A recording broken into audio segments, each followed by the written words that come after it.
이번 시간에는 창세기 29장 속으로 함께 들어가 보겠습니다. 야곱이 드디어 그 외삼촌 라반이 있는 하란에 도착하는 이야기인데요. 도착하자마자 우물가에서 좀 흥미로운 장면이 펼쳐지죠? 네, 맞아요. 보통 그 지역 목자들은 모든 양떼가 다 모일 때까지 기다렸다가요. 다 같이 힘을 합쳐서 우물 입구를 막은 큰 돌을 옮기고 물을 먹였다고 해요. 뭐랄까 일종의 공동체의 규율 같은 거였겠죠? 아, 혼자서는 안 옮겼군요. 네.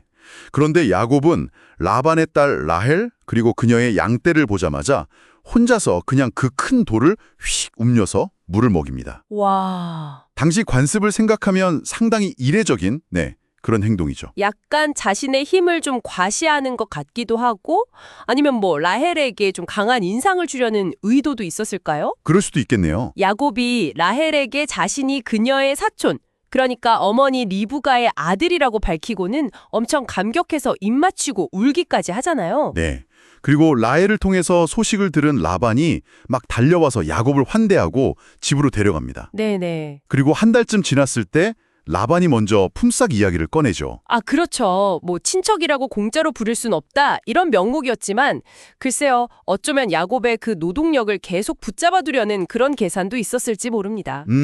그럴 수 있겠네요. 이때 야곱이 정말 파격적인 제안을 하죠. 네. 라반의 딸 라헬을 너무 사랑하게 되었으니까 그녀를 아내로 주시면 제가 7년 동안 외삼촌을 위해서 봉사하겠습니다 하고요. 와, 7년. 라헬의 언니 레아도 있었지만 성경은 좀 비교해서 묘사하죠.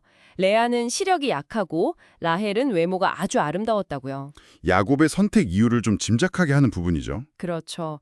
야곱은 정말 라헬을 향한 그 열정 때문에 그 7년이라는 긴 시간을 마치 며칠처럼 정말 금방 지나간 것처럼 여기면서 일했다고 기록되어 있거든요. 사랑의 힘이 참 대단하네요. 네, 대단하긴 한데 근데 이 7년의 약속이 과연 순탄하게 지켜졌을지는 좀 의문이죠.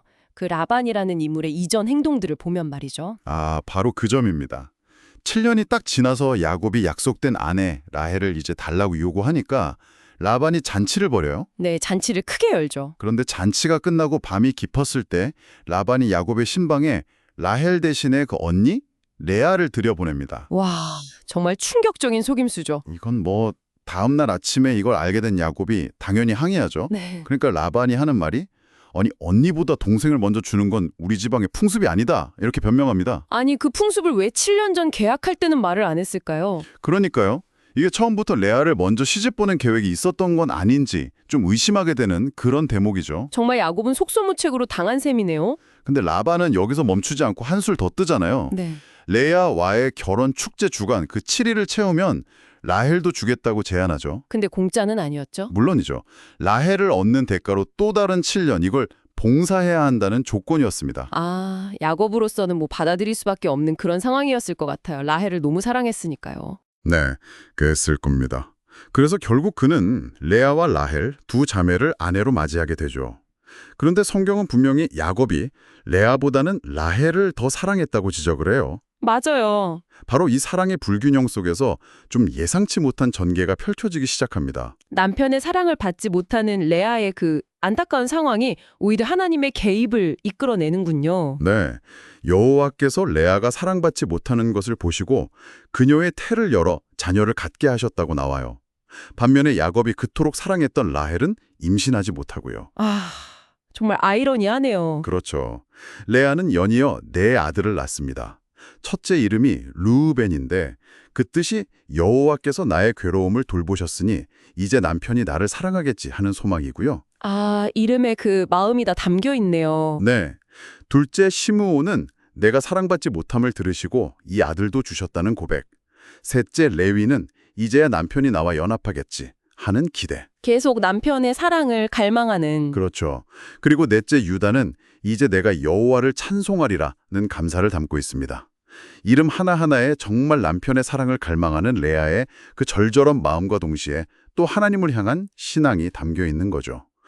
그리고 이 네 아들 이후에 레아의 출산은 잠시 멈춥니다. 레아가 아들들의 이름을 통해서 이렇게 간절하게 표현했던 그 소망들이 결국 이스라엘 역사의 아주 중요한 시작점이 된다는 점이 참 아이러니하면서도 의미심장하게 다가옵니다.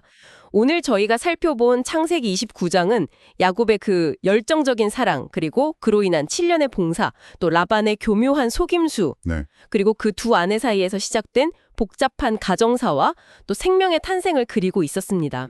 네, 정말 사랑과 갈망, 또 속임수와 경쟁, 그리고 그 가운데에서 드러나는 하나님의 어떤 예기치 못한 계획이 다 얽혀 있는 그러한 이야기입니다.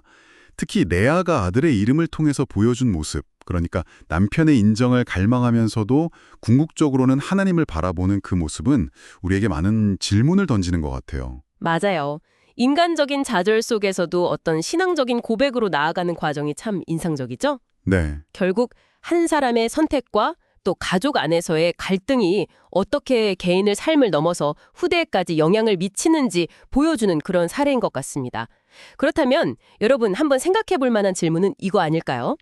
야곱의 삶에서 이 두 번의 7년, 그러니까 총 14년이라는 시간은 그에게 어떤 의미였을까? 아, 좋은 질문이네요. 이 시간을 통해서 그는 과연 무엇을 배우고 또 무엇을 잃었을지 한번 곱씹어 보는 것도 흥미로울 것 같습니다.